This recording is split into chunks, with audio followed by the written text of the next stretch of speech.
Kevin Briggs. He used to be an officer with the California Highway Patrol, and on that job, he saved a couple of hundred people from jumping to their death from the Golden Gate Bridge, which you may or may not know is one of the top spots for suicides in this country. He's now written about those experiences in a book called Guardian of the Golden Gate, Protecting the Line Between Hope and Despair. And he will be here in the St. Louis area at the Barnes & Noble at St. Clair Square in Fairview Heights this Sunday from noon to 1:30, doing a book signing and sharing some of these stories. Kevin, welcome to the Big 550. Hello, sir. Thank you for having me. Nice to have you here. I said it was a couple of hundred that you had saved. Did you lose any along the way? I did, unfortunately. I lost a couple along the way that I directly dealt with, and a few more that I was associated with on the sidelines, so to speak. And when you do, it's tragic. It really is.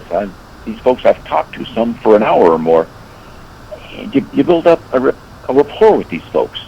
And if they go or when they go, it breaks your heart. It really does. I think a piece of me goes with them. You think about the families involved. It's just horrible. It really is. I have driven across the Golden Gate and remember seeing signs there giving people phone numbers that they can call for crisis counseling, because many people may not know this who haven't been to the Bay Area, but there's a 10-foot wide sidewalk on each side of it, along with the 6 lanes of traffic, and a lot of people walk or bike across the bridge. But I was really surprised when I drove across it to see signs for crisis counseling. So this must be a major ongoing problem. It is. It really is. We lose anywhere between 40 to 60 folks a year confirmed off of that bridge. Wow. And some get lost due to the water and the fog and darkness, so they're not even counted in the figures. And those are just the folks that we get to most of the times.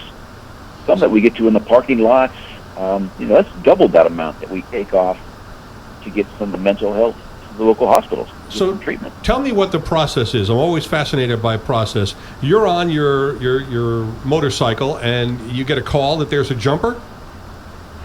Exactly, just like that, as a matter of fact. A possible jumper, and if they're over the pedestrian rail, there's like an I-beam that runs along parallel to the bridge there.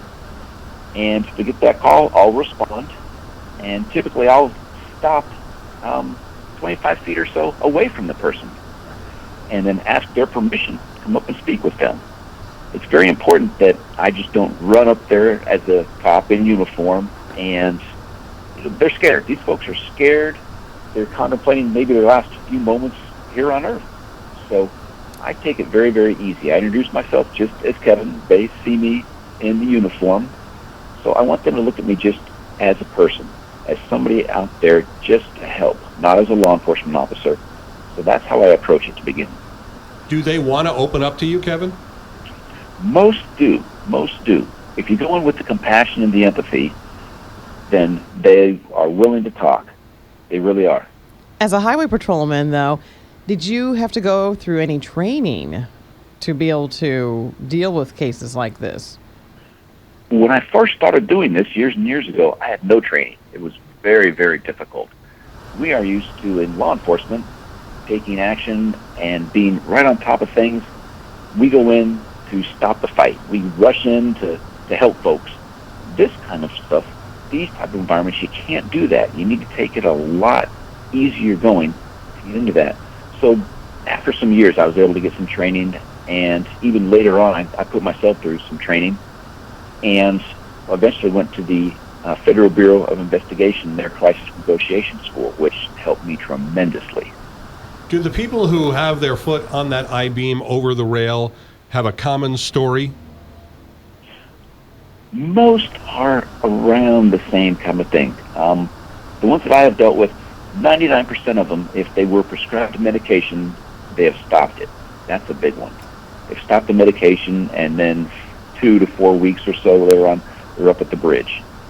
And most feel they're a burden. Either they're a burden to society, they're a burden to their family. These are the things that I've found, the commonalities. What happens after you talk them down, after they don't jump? Are they under arrest? Right, and that's really important that I explain to folks who are over that rail. they're scared. They think if they do come back over, that they're going to go to jail, that they've done something wrong. Absolutely not. I explained to them thoroughly that, and I never say if you come back over. I say when you come back over, here's what's going to happen.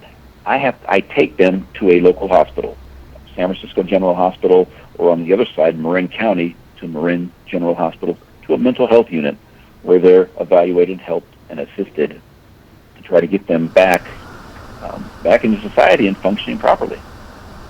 And have you heard from some of these people? As I mentioned, it's probably a couple of hundred people whose lives you have saved. Have you heard from them later? A few of them I have. I don't tend to follow up with them because I don't want that day to be jogged again in their memory. If they want to come and see me sometime, of course, hey, you know where I'm at? I'm down at the bridge, or they have my office phone number. Happy to sit down and have coffee with you. We can talk about everything.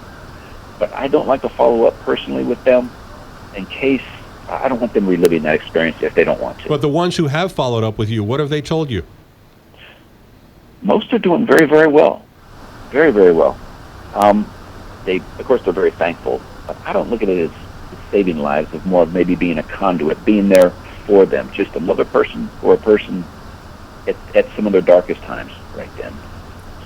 So while you were a California Highway Patrolman, were you kind of the go-to guy? Did they specifically call you, the department? Did they dispatch you, or did they have other people to? There are other people, but on occasion, because this was kind of my forte, my thing that I really dug my teeth into, I would get calls at night and on the weekends and things, and I'm always happy to go in. If I can make a difference, I will definitely be there and try. Boy, this is a really morbid question, but I've got to ask it. You mentioned that you lost a few through the years. Do you watch them go down to the water? Yeah, fair enough question. I do.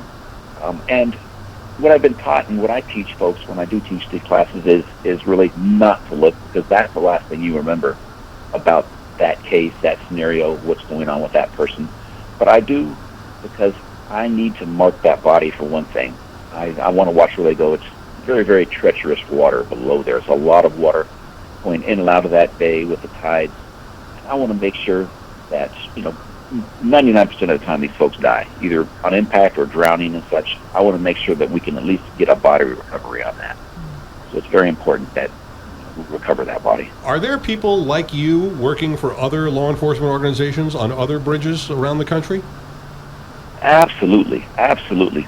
They're all over the country, all over the world. I actually speak to law enforcement all over. I've been to Australia, Mexico. I'm going to Germany next year, and just to speak with mental health facilities and law enforcement. So there's people all around that do this type of work. The other thing I'm curious about, Kevin, is when you're up there and you're talking to them, I know in the book you tell a story about being up there with somebody for something like 7 hours. It even got dark as you were talking, and you stayed up there and you kept talking to them. Do you reveal anything about yourself? I don't specifically talk about myself unless they bring something up. Like many people, I've had my tragedies. I've had cancer. I've had 3 heart surgeries. I've been involved in some fairly nasty motorcycle crashes. My mother died when I was just 26 years old. She was 49. A lot of things have happened, but I don't want to bring that up and talk about me, because it's not about me.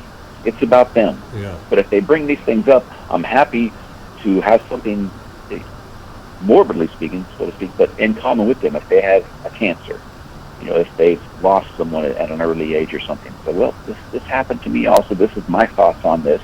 And it's not comparing it at all. It's just a commonality that we can expand on. I got to tell you, just in talking to you for these 10 minutes, you seem so level-headed and quiet and even-toned about things. I can completely understand how you could be up there and have conversations with people who are at a horrible time in their life, who sometimes must be screaming, "Get away from me, get away from me," and you just maintain, don't you? Very zen. Right. And well, thank you for that. I look at it their point of view, though. If I was pushed to that point, whether it's one thing that happened or over the course of my life that things have happened when I'm over on that rail, if something happened to get me over that side, I would want somebody up there who's going to take a step back and try to get me back to reality, so to speak. Yep. Provide me with that little ray of hope that I would want to come back over. The book is called Guardian of the Golden Gate. That's the nickname of this gentleman right here, former California Highway Patrolman Kevin Briggs, who will be in our town this Sunday at the Barnes & Noble at St. Clair Square in Fairview Heights from noon until 1:30, selling and signing copies of his book and probably sharing some stories with you when you meet him in person as well. Kevin, thanks so much for joining us here today. Thank you very much. Thank you so much. See, now, Kelly, that's a job I did not know existed. I've never heard of anybody doing that here. Are there cops, do you think, who do that? You know what? That's a really good question. On the Poplar Street Bridge or on the Musial Bridge? Or You don't hear about people jumping off those bridges. I No. mean, very rare. Very rare. But California Golden Gate Bridge, probably one of those go-to Yeah. places. And Yeah. it's good to have had guys like Kevin on the job. 7:31 at the